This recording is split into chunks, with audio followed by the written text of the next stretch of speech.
Coming up on this week's Jaguar Week in Review, we have important information for students taking the PSAT test. Plus, we'll take a look at how the BBE District Color Run plays a big impact on fundraising for activities for the school. All that with a look at school-wide news, a look back at last week's sports, and more coming up. The Jaguar Week in Review starts now.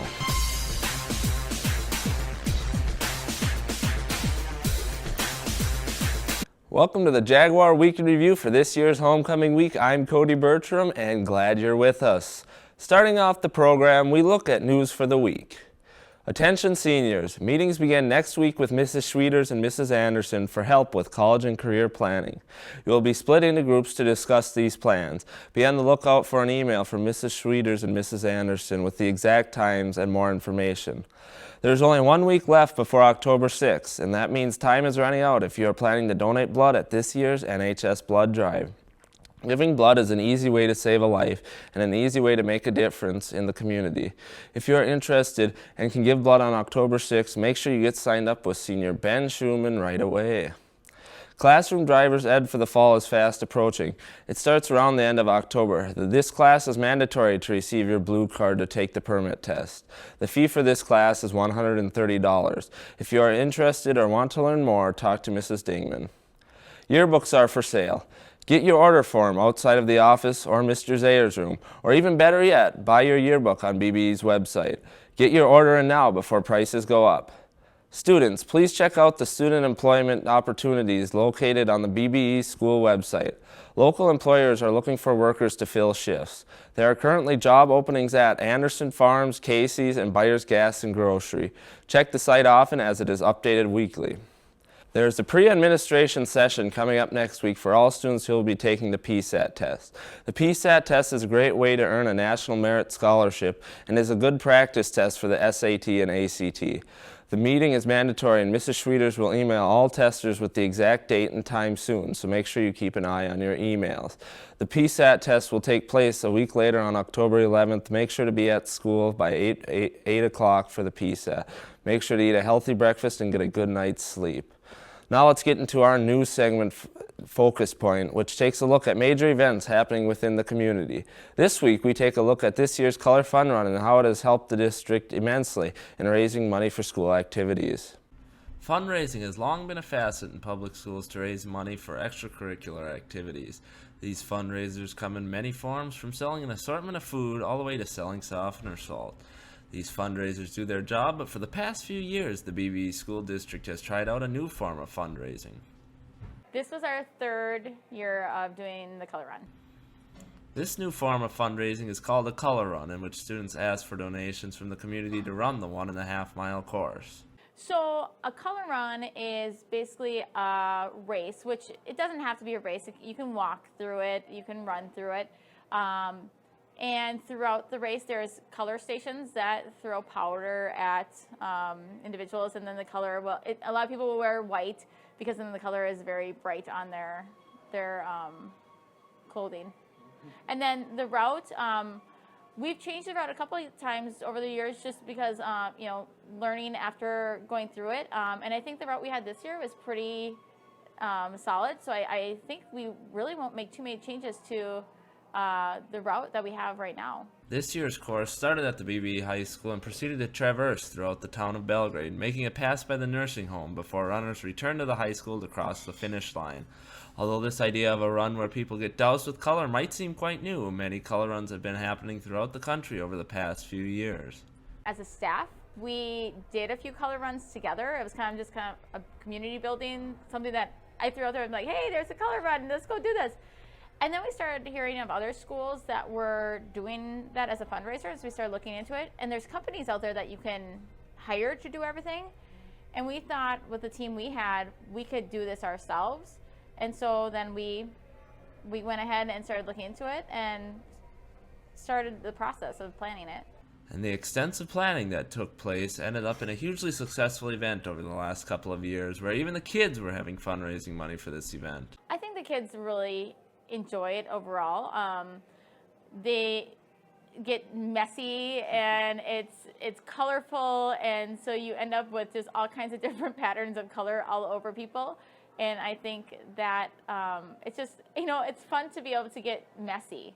And so I think that adds a lot of fun to it. After students completed the run, they got to enjoy a KCLD dance party and a huge burst of color before prizes were handed out to the top fundraisers.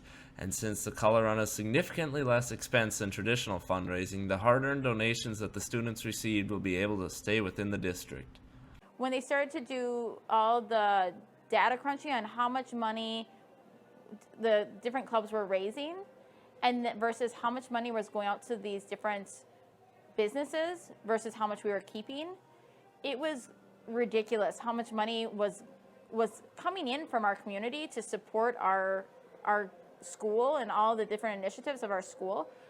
But then so much of that money was going to these businesses. And so we thought, how can we make this so that the money that the community wants to come to our district and to student activities and student experiences to stay here? With lower input costs overall, there's a large amount of money that can be put to use in many different areas. It's changing this year because in the past we had, it was going to Camp Foley, to field trips. Last year it helped discount the price of our MCA reward trip for our 7th and 8th graders. There's many different places, or Jaguar Pride. There's several different places. Sometimes it's more money for some areas than others. But now what we've done is it's also going to go district-wide even more, because now we're going to start getting into the athletics. Since the athletics are not fundraising, selling cookie dough and pizzas and different things, but also our clubs. But then also prom is going to be involved in that, is going to be pulling from that money as well. So we're really looking at doing a district-wide fundraiser that is going to be very effective and that is keeping the money here rather than shipping it out to all these companies. With plans to put money towards more and more areas each year, it is important that the event continues to become more and more successful, and this year's numbers definitely add some merit that it is indeed. Our initial numbers looked even better than last year's, and so I'm really excited. I hope, as the community sees that we're not going to be pushing door-to-door like sales on all the different products, that your money is coming here and it's staying here, and there's very little, we have costs in the powder obviously and the t-shirts and the prizes. Our overall cost though, compared to the amount of money that was going out of this district to businesses, it's minimal. With an event this big, with so many community members and students, it definitely could not be done without the help from teachers and volunteers. But fortunately, the teachers seem to be on board with the color run as well.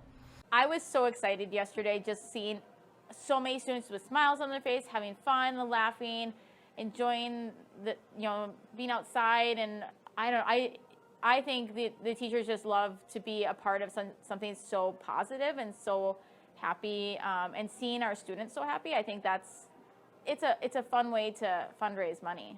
I think it went pretty good. Looks like a pretty colorful event. A lot of people came out, huh? Yeah, Kids had a good time. Looks You good. can see the big whiteout over here. Whiteout, where was that? When they threw all the color up, you couldn't see the anything for color 10 blast. seconds. Oh, the color blast, yeah. Were you in the middle Where's of your that? guys' color at?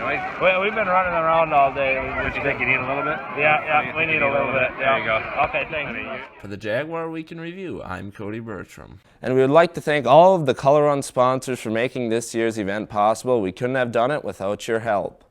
Now let's jump into this week's sports wrap. We start off by taking a look at last Friday's football game where the BBE Jaguars took on Browerville Eagle Valley Tigers away.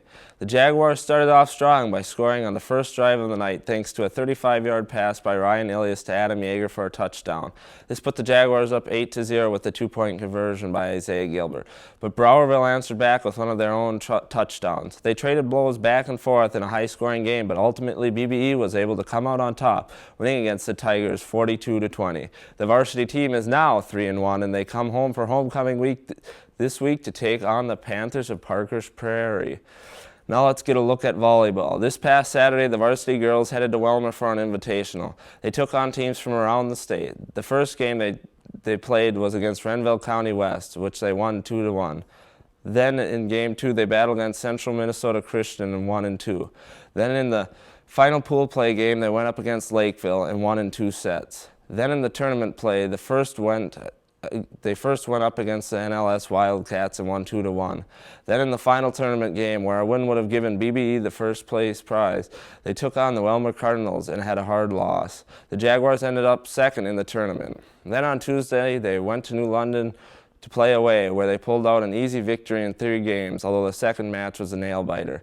Then last night, they stayed home for homecoming and took on the Kimball Cubs. The Jaguars played great and won in 3 sets. The volleyball team is now 11-9 on the season, and their next game is away against Holding Ford next Thursday.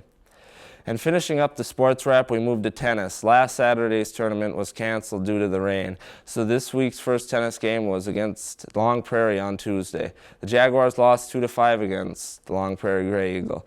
This past game wraps up the regular season for the tennis team.